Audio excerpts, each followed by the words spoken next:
Desde la señal de Radio Nuevo Mundo presentamos el programa Academia Libre, un espacio que sintoniza con la actualidad educacional, el desarrollo científico y el mundo de las artes.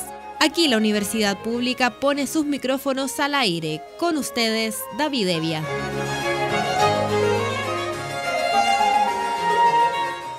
Vaya nuestro saludo a todos los auditores de Radio Nuevo Mundo que a esta hora sintonizan la emisión de Academia Libre, donde la educación, las ciencias y las artes confluyen para hacer de la creación de conocimiento un espacio público.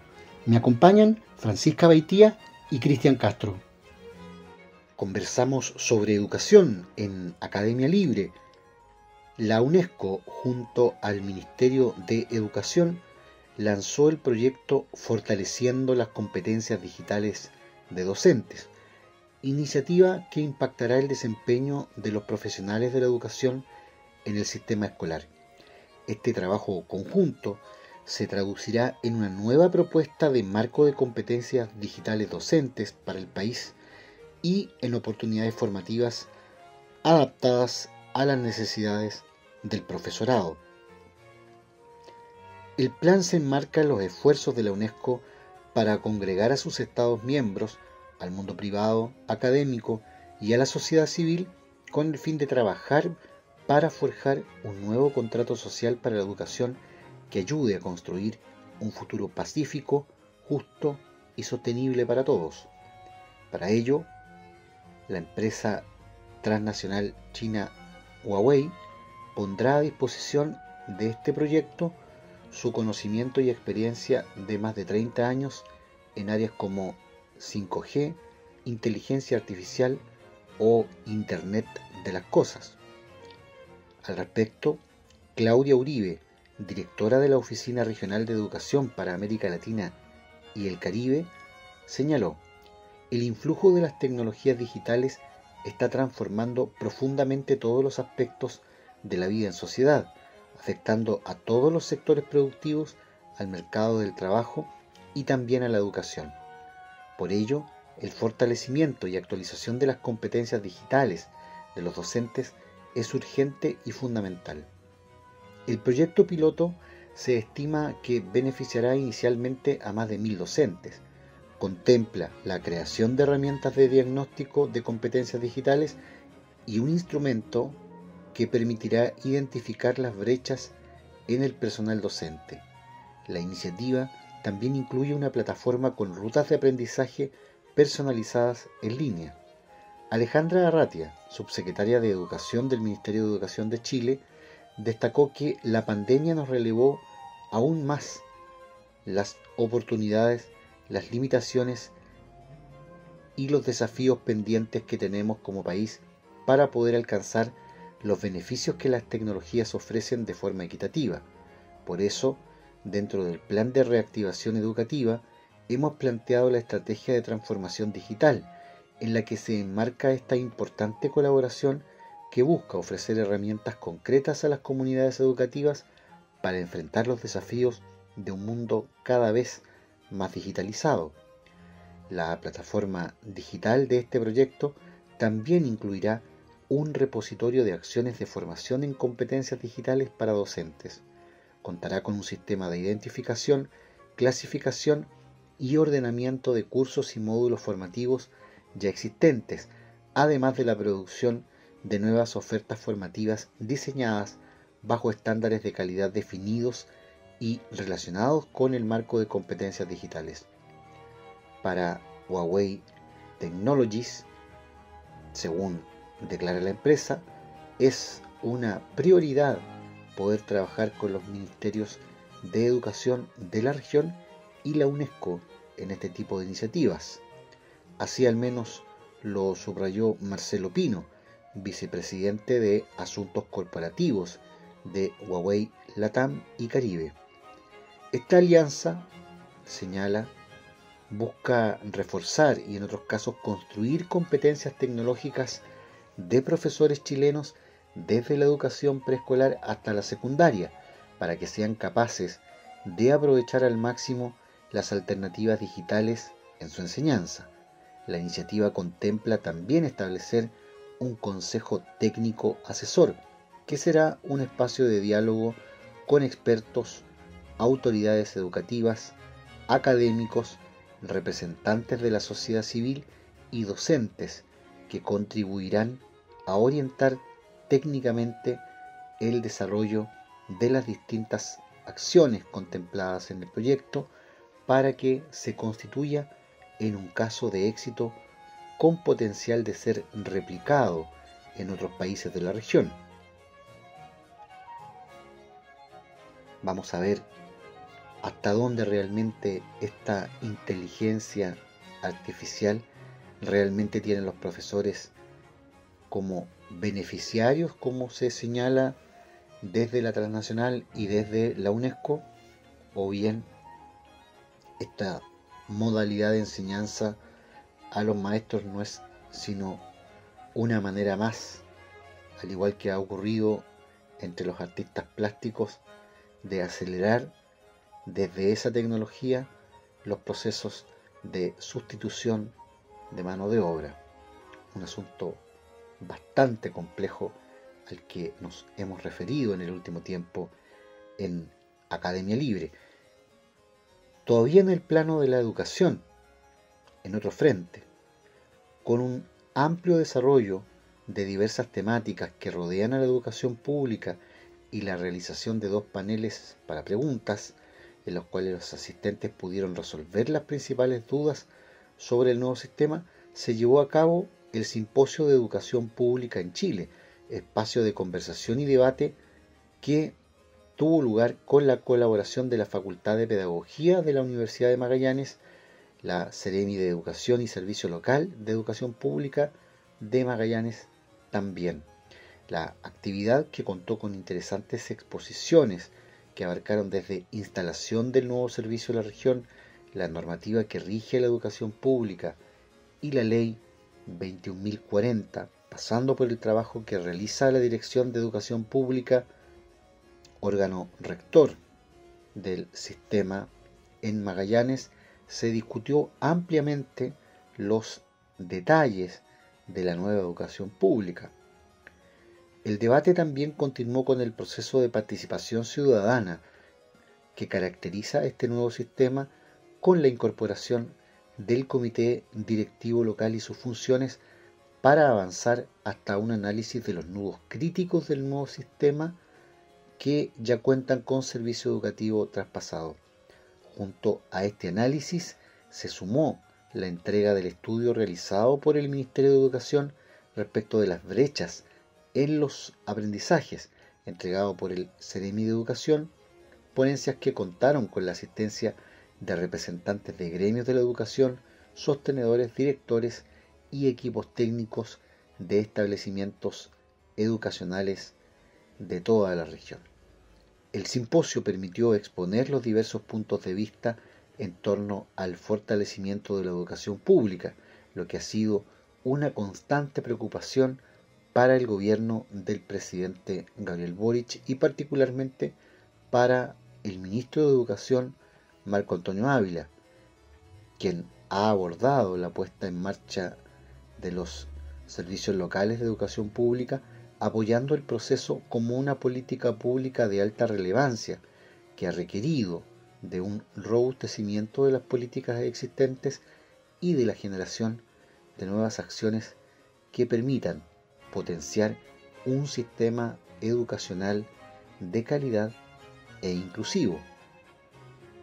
Al respecto, y analizando el desafío que significa este proceso de instalación, el director ejecutivo del Servicio Local de Educación Pública de Magallanes, Mario García Martínez, agradeció el trabajo logrado en esta alianza que permitió levantar la instancia de discusión.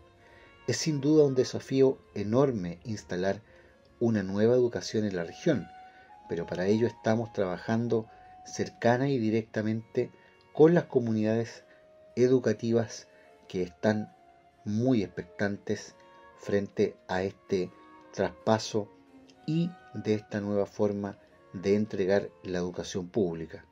La tarea la estamos desarrollando en medio de muchas complejidades, pero hemos tenido un gran apoyo de distintas instituciones del Estado, proceso que seguimos socializando en un contacto permanente con los gremios y la comunidad educativa, desplegándonos en todas las escuelas y jardines infantiles de la región, señaló.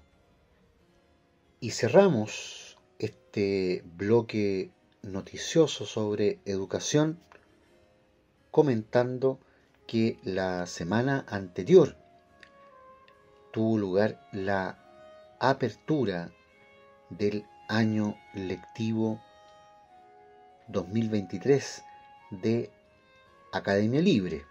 Nuestra universidad ha comenzado a impartir el curso de literatura y estética que se programó para estos 5 meses y que se realiza de manera presencial en la sede de la Sociedad de Escritores de Chile.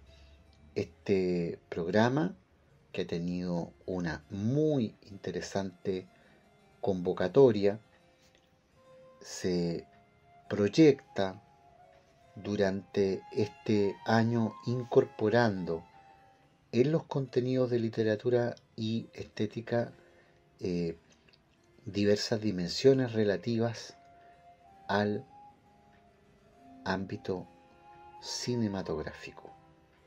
Es parte del trabajo de Academia Libre que ya se ha puesto en marcha. En Academia Libre, la música tiene historia, con Francisca Beitía. Acario Cotapos Baeza, nacido el 30 de abril de 1889 en Valdivia, es un compositor autodidacta considerado como uno de los precursores de la música chilena de vanguardia, cuyo espíritu experimental propició su genio musical, reflejado en sus más de 40 composiciones y notable personalidad. Su padre era un hombre de negocios, nombrado proveedor del Palacio de la Moneda por el presidente José Manuel Balmaceda. Por este motivo, la familia se trasladó a Santiago. A la caída de Balmaceda en 1891, se debieron asilar en la legación de España y después exiliarse en Buenos Aires. Regresaron a Chile en 1902 y Acario empezó a recibir lecciones particulares de piano y fagot. Sus trabajos iniciales en la composición proceden de la década de 1910, al alero de la corriente estética musical vigente, pero sus esfuerzos se dirigieron hacia la ruptura de los moldes inmersos en el post-romanticismo tardío. Su inconformismo le convirtió en el primer músico vanguardista de su tiempo. En 1914 fue miembro fundador del Grupo de los 10, periodo en que conoció a Pedro Humberto Allende y Enrique Soro.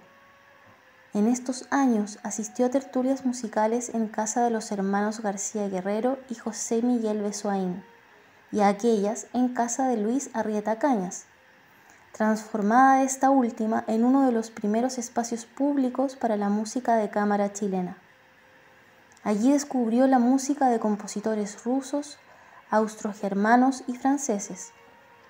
Además, fue estimulado por relevantes personajes del mundo musical, entablando amistad.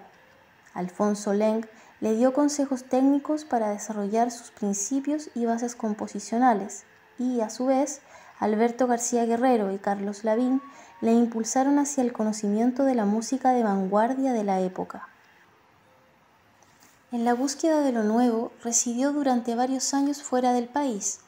Entre 1916 y 1925 vivió en Nueva York, donde profundizó sus estudios de composición al margen de la academia.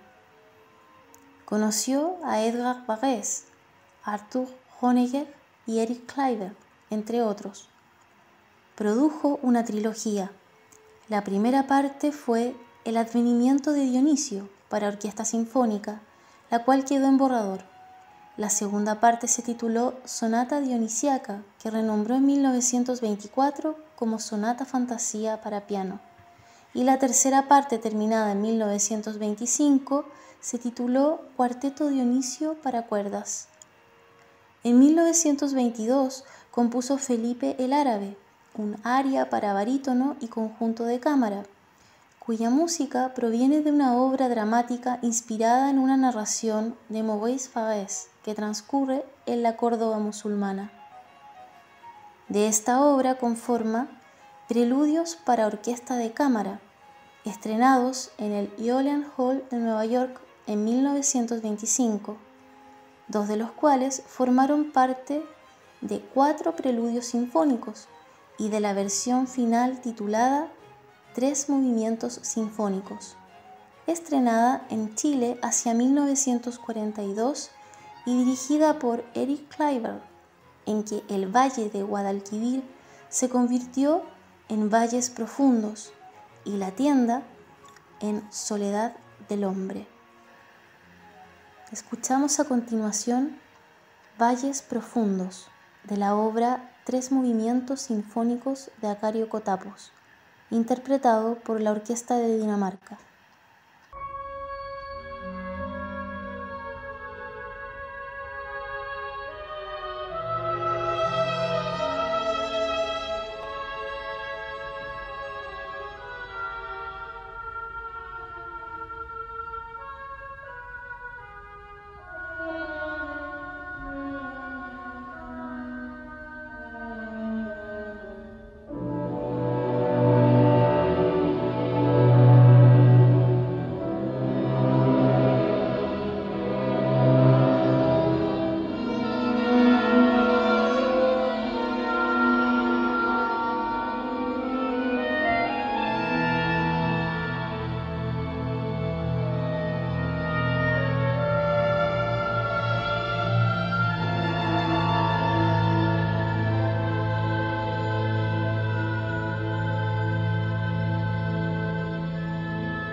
Escuchábamos Valles Profundos, de la obra 3 movimientos sinfónicos de Acario Cotapos, interpretado por la Orquesta de Dinamarca. Hablamos a esta hora en Academia Libre sobre actualidad en ciencia e investigación. Lo hacemos con Cristian Castro, quien nos proporciona cada semana las novedades en este plano. ¿Qué está pasando, Cristian, en materia de ciencia e investigación? Hoy hablamos en esta sección dedicada a la ciencia en Academia Libre sobre los neandertales, siguiendo la pista de la pregunta sobre si fueron más sofisticados de lo que hasta ahora se ha pensado sobre ellos. En algún momento, hace entre 135.000 y 50.000 años, alguien con las manos ensangrentadas cargó más de 35 cabezas enormes con cuernos a una cueva pequeña, oscura y sinuosa. Después se encendieron pequeños fuegos en medio de un suelo rocoso, mientras en la cámara iluminada resonaban golpes sordos y crujidos cuando se destrozaban los cráneos de bisontes, bueyes, ciervos y rinocerontes. Esto no es el comienzo de una sangrienta novela de terror, es el escenario de un fascinante misterio relacionado a los neandertales. A principios del año 2023, un grupo de investigación anunció que un sitio arqueológico, conocido como Cueva Descubierta, albergaba una cantidad inusualmente grande de cráneos de caza mayor. Todos estaban fragmentados, pero sus cuernos o astas estaban relativamente intactos y algunos se encontraron cerca de rastros de hogares. Si bien la cueva en el valle alto de Lozoya, aproximadamente a 1 hora en auto al norte de Madrid, se conocían desde el siglo XIX, el sitio de la Cueva Descubierta se descubrió en 2009 durante la investigación de otras cavidades en la ladera. A medida que los investigadores develaban lentamente las capas del interior, comenzó a surgir una imagen sorprendente de la cueva. Los cráneos, argumentaron, apuntaban a algo más allá de los simples residuos de la caza y la cosecha. Más bien vieron los cráneos como simbólicos, tal vez incluso como parte de un santuario que contenía trofeos de caza. Si esta hipótesis es correcta, plantea un punto de vista tentador. Los neandertales habrían sido capaces del tipo de conceptos y comportamientos simbólicos complejos que caracterizan a nuestra propia especie. Pero, ¿podemos realmente sugerir que los neandertales, una especie de homínido que se extinguió hace unos 40.000 años, desarrollaron rituales centrados en los cráneos de sus presas? Otros descubrimientos resaltan diversos aspectos de su cultura, y algunos incluso han sugerido que los neandertales produjeron formas de lo que podríamos llamar arte, pero las respuestas están lejos de ser claras. Entrar en la mente de los pueblos antiguos como las de un tipo humano completamente diferente es uno de los grandes desafíos de la arqueología. Desde que se identificaron los primeros restos neandertales en el siglo XIX, el cómo vivían y qué pensaban ha sido una cuestión fundamental y evocadora que motiva a quienes los estudian. Sin embargo, a pesar de los inmensos avances en arqueología en los últimos 160 años, la respuesta sigue siendo complicada y a veces problemática, en parte debido a nuestras propias ideas preconcebidas. Los neandertales siempre han representado un contrapunto filosófico para el Homo sapiens. Inicialmente eran el único otro tipo de humano que sabíamos que existía en la Tierra, e incluso cuando se descubrieron otras especies de homínidos antiguos, conservaron un lugar especial, como el otro, una especie de espejo con el que podemos comparar. Y todas esas comparaciones inicialmente estaban a nuestro favor. El hecho de que los neandertales desaparecieran hace unos 40.000 años, después de sobrevivir durante cientos de milenios en el oeste de Eurasia, se tomó durante mucho tiempo como evidencia de que debe haber algo que explicara por qué merecían, entre comillas, su extinción. Esto en un sentido científico, no moral. Conscientemente o no, los investigadores buscaron evidencia de que los neandertales tuvieron menos éxito, una versión beta de la humanidad, destinada a ser reemplazada por nuestra forma superior. Uno de los elementos más obvios en los que se centraron reflejaba lo mismo que creíamos que distinguía a nuestra especie de las demás formas de vida en la Tierra: la cognición. ¿Y qué es esto? En términos simples, es cómo pensamos, nuestros procesos y habilidades mentales de resolver problemas hasta nuestra imaginación. También incluye infundir significado simbólico en acciones, objetos o lugares. Si el equipo de investigación que está excavando en la cueva descubierta tiene razón, entonces parece que los neandertales eran capaces de al menos algunas de estas formas superiores de cognición.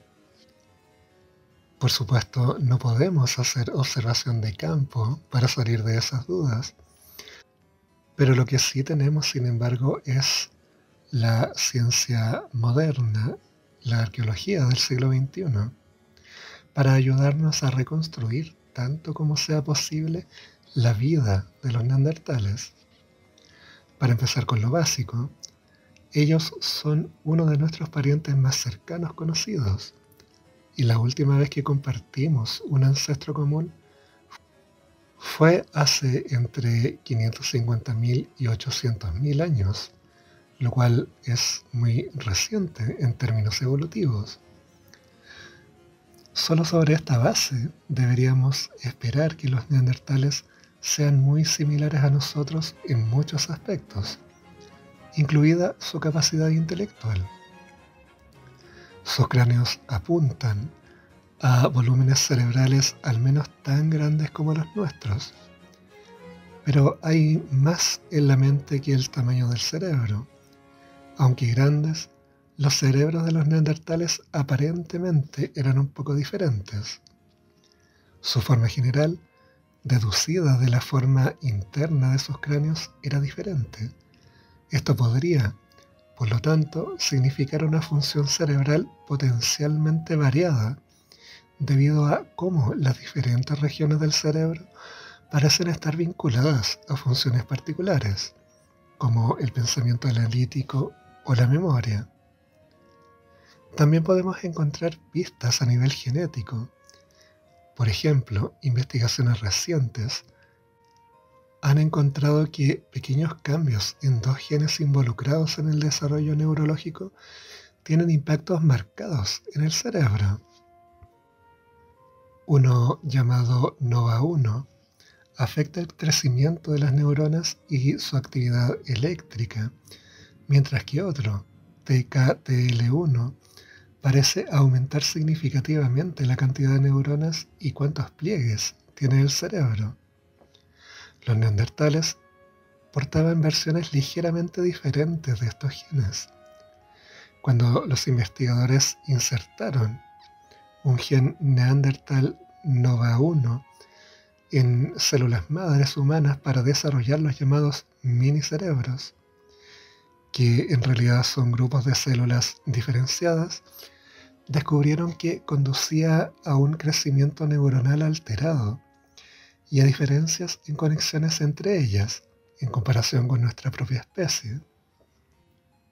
De manera similar, la versión neandertal de TKTL1, que difería de la nuestra en un solo aminoácido, puede haberlos llevado a tener una neocorteza más pequeña que los humanos modernos. Esta es la parte del cerebro involucrada en funciones cerebrales cognitivas superiores, como el razonamiento y el lenguaje.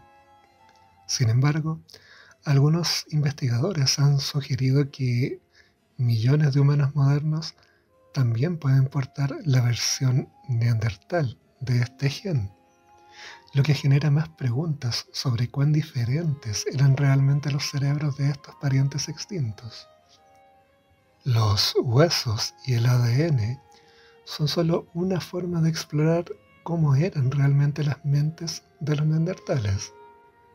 Por ejemplo, investigaciones recientes sobre su audición respaldan la idea de que ellos se comunicaban vocalmente en su vida cotidiana. Y es la arqueología, lo más parecido a una máquina del tiempo, la que puede mostrarnos lo que realmente hicieron y, por lo tanto, de lo que probablemente estaban hablando. Los avances en arqueología en las últimas 3 décadas han producido una especie de renacimiento en lo que sabemos, socavando inexorablemente las ideas preconcebidas de que los neandertales de alguna manera eran deficientes. Desde la piedra e incluso la tecnología del pegamento hasta las habilidades de caza, poco a poco, a medida que descubrimos más sobre ellos, las diferencias entre nuestras especies se han reducido. Hoy en día son relativamente pocas las áreas que quedan como diferencias claras. Una faceta del comportamiento en la que los investigadores han buscado diferencias durante mucho tiempo es la capacidad de los neandertales para el pensamiento abstracto, estético y simbólico. Sabemos desde mediados del siglo XIX que los antiguos humanos que vivieron poco después de la desaparición de los neandertales producían pinturas espectaculares de animales dentro de cuevas y figurillas finamente talladas, y también enterraban a sus muertos con ajuar funerario, como cuentas de concha. A pesar de más de un siglo de descubrimientos arqueológicos, todavía no hemos encontrado nada verdaderamente comparable entre los neandertales. Sin embargo, lo que se ha descubierto sugiere que sus vidas fueron más allá de una simple perspectiva basada en la sobrevivencia. Un ejemplo de esto fue el grabado. Aunque se ha demostrado a través de estudios microscópicos posteriores que muchos objetos, en su mayoría huesos, fueron rayados o picados naturalmente, hay algunos que claramente se hicieron de forma intencional. En Francia, se encontró un pequeño trozo del fémur de una hiena con una serie de 9 incisiones paralelas, cada una de unos 5 milímetros de largo. Data de hace unos 70.000 años, y un cuidadoso estudio microscópico encontró que se utilizó una misma herramienta de piedra para las incisiones, con el creador trabajando de izquierda a derecha y aplicando progresivamente más presión hasta la línea final, probablemente porque cambió el ángulo o movió el sostén de la herramienta.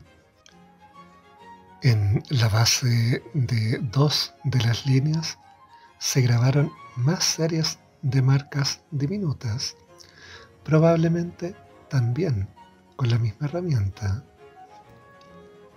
No está claro qué significan las marcas señaladas. Se ha sugerido que pueden representar un conteo de algún tipo, pero existen interpretaciones alternativas, y aquí también puede haber una motivación estética. Las marcas secundarias son tan pequeñas que tal vez sentirlas pudo haber sido tan importante como verlas.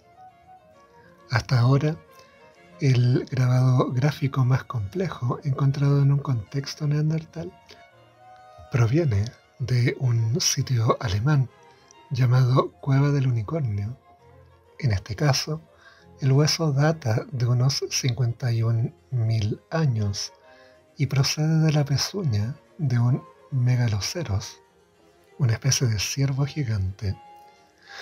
Además de que alteraron algunos de sus bordes, con el hueso aparentemente afeitado o tallado, uno de los lados curvos del mismo tiene 10 grabados lineales individuales.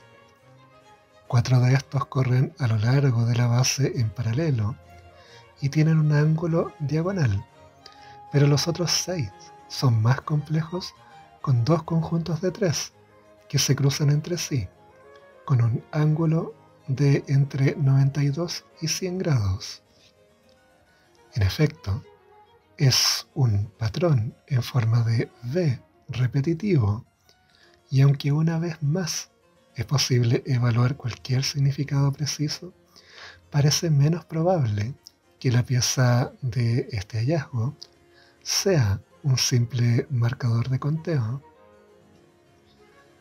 Por tanto, aún con estas pequeñas piezas de investigación, poco a poco comienza a tambalear esta idea de que el Homo sapiens habría subsistido en el tiempo gracias a su característica única de haber desarrollado funciones más complejas, como la cognición.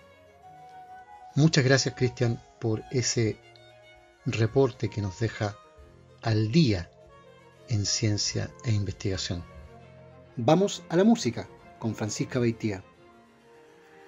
Acario Kotapos dio rienda suelta a su profusa imaginación, en contraposición a las escuelas estilísticas. Situó su práctica en coherencia a una composición trascendentalista basada en el sujeto y no en el estilo. Su carácter atonal lo acercó al dodecafonismo, pero se diferenció por una versión personal más expresiva, por lo cual era complejo realizar un análisis de su obra. Cabe destacar que absorbió significativas influencias literarias y artísticas, estableciendo relación con importantes personajes como Federico García Lorca, Pablo Neruda, Vicente Huidobro, Pablo Picasso, Tristán Tzara y Ramón del Valle Inclán. Neruda reconoció al compositor como un rebelde impenitente que llegó al mundo con su propio planeta y se puso a pasear por las ciudades, abriendo las bodegas del sonido. En su diario escrito en Buenos Aires, Acario se refirió a la importancia de la composición, señalando: «Solo cuando comienzo a crear, en cualquier orden de cosas, especialmente cuando compongo, renace en mí la vida, el interés pleno de la vida. Olvido las estrecheces, la soledad, en contratiempos y amarguras, como si circulara en mí nuevamente la sangre y reapareciera la luz del día». Mientras residió en París, se estrenó la versión definitiva de sus Preludios para orquesta en 1930 y secciones de Voces de Gesta y El pájaro burlón en 1932 y 1934 respectivamente. En 1934 viajó a España, donde permaneció hasta 1938. Allí buscó concluir la ópera Voces de Gesta, sobre poemas de Valle Inclán. En esta línea de trabajo intentó componer 10 obras dramático-musicales. Entre ellas se encuentran Semiramis, finalizada en 1964. Las demás fueron Felipe el Árabe, Voces de Gesta y El pájaro burlón, dedicando esta última a Alfonso Leng, cuyo texto basado en una leyenda visigoda concluyó en 1949, pero dejando la música inconclusa. Finalmente, El pájaro burlón fue estrenada en 1950 en el segundo Festival de Música Chilena que tuvo lugar en el Teatro Municipal de Santiago, interpretada por la Orquesta Sinfónica de Chile y dirigida por Víctor Tebá. Al año siguiente fue presentada en Buenos Aires, donde el crítico Enrique Larroque destaca de Kotapos ser uno de los compositores más originales de América del Sur. Otra de sus famosas composiciones, titulada Imaginación de mi país, se estrenó en 1954, poema sinfónico que describe el paisaje natural de Chile y que posee un lenguaje expresionista rico en matices. Por otra parte, creó la primera partitura de género épico musical en Chile, que inició en 1956 y cobró vigor en la década de 1960, titulada Balmaceda. El guión era una adaptación personal de los hechos históricos ocurridos entre el 29 de agosto y el 18 de septiembre de 1891, que los sintetiza como el último día de la vida del presidente. Fue presentada en el Teatro Municipal en 1958 y posteriormente en París, donde el compositor Olivier Messiaen comentó sobre Kotapos. Es un verdadero revolucionario en música.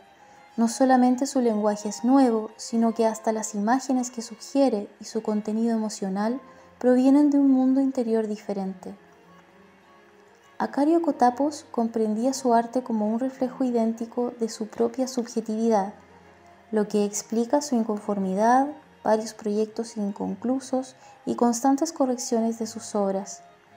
Siempre rehuyó de los círculos oficiales de música, prefirió el contacto con los pequeños grupos de avanzada, los jóvenes compositores de vanguardia y las nuevas modalidades de expresión musical. Su figura es considerada como la constante renovación y el cambio que desafía lo establecido en perenne juventud.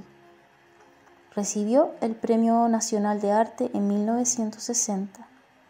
Acario Kotapos muere en Santiago el 22 de noviembre de 1969. Escuchamos a continuación Soledad del Hombre y Tres Grandes Precipicios, de la obra Tres Movimientos Sinfónicos de Acario Kotapos, interpretado por la Orquesta de Dinamarca.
Escuchábamos Soledad del Hombre y Tres Grandes Precipicios de la obra Tres Movimientos Sinfónicos de Acario Kotapos, interpretado por la Orquesta de Dinamarca. Conversamos sobre arte y cultura en Academia Libre. El Ministerio de las Culturas, las Artes y el Patrimonio abrió la convocatoria de los Premios Literarios 2023, que incluyen la sección Mejores Obras Literarias, así como también Escrituras de la Memoria, Roberto Bolaño a la Creación Literaria Joven, Investigación y Humanidades, Marta Brunet a la Literatura Infantil y Juvenil, Amster Coré al Diseño Editorial y la Ilustración, Narrativa Gráfica y Publicaciones Digitales. Los premios literarios se inauguraron con la entrega del Mejores Obras Literarias, consagrado en la Ley del Libro de 1993, y en su trayectoria se han ido sumando las otras 7 distinciones que acabamos de mencionar y que conforman el programa. Uno de los reconocimientos más importantes de la literatura nacional es el premio Mejores Obras Literarias, que ha destacado a autores a lo largo de 30 años y es uno de los galardones más longevos de nuestro país. A partir de él han surgido nuevos géneros, categorías y por tanto nuevos premios que han contribuido a diversificar y destacar todo tipo de voces y formas de expresión. Nos alegra seguir enriqueciendo este ámbito y dar relevancia a los autores chilenos, señaló el ministro de las Culturas, Jaime de Aguirre. Para conmemorar los 30 años de dicho premio, entre las acciones que llevará a cabo el Ministerio de las Culturas durante todo el año está dotar de un segundo lugar a la categoría de obras publicadas del premio Mejores Obras Literarias, buscando reconocer a cada vez más autores. También se dispondrá de una plataforma digital para nuevas audiencias, pensando en el público de 13 a 25 años. Es www.inspiracionperdida.cl. En ella, que estará disponible de manera gratuita y en cualquier dispositivo, el usuario, a modo de videojuego, encarnará a una joven promesa literaria que pasa por un bloqueo creativo y que para recuperar su inspiración deberá cruzar escenarios basados en los paisajes de nuestro país e interactuar con personajes y elementos con tal de recuperarla. Al final de cada escenario, dependiendo de sus interacciones, recibirá recomendaciones literarias basadas en los ganadores del premio Mejores Obras Literarias en todas sus categorías y géneros. Asimismo, se seguirá potenciando el premio Roberto Bolaño a la Creación Literaria Joven, que desde 2021 cuenta con jornadas especiales para ganadores y el compromiso de compra de las obras ganadoras en la categoría B, que va de 18 a 25 años. A partir de 2023 se realizarán talleres para aquellos que sean galardonados en ambas categorías, junto a la línea de publicaciones en formato fanzine para difundir a los ganadores de esas categorías, que se encuentra disponible en Biblioteca Pública Digital y que fue difundida el pasado mes de abril en el marco del Día del Libro. Concluye aquí en Radio Nuevo Mundo esta emisión de Academia Libre, un programa producido por la Comisión Ejecutiva de la Universidad. En los micrófonos, Francisca Baitía, Cristian Castro y David Evia. Agradecidos de su sintonía, nos reencontraremos con ustedes la próxima semana. Hasta entonces.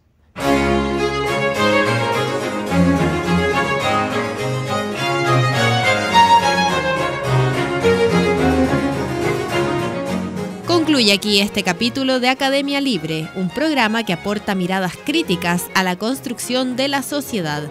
Hasta una próxima oportunidad.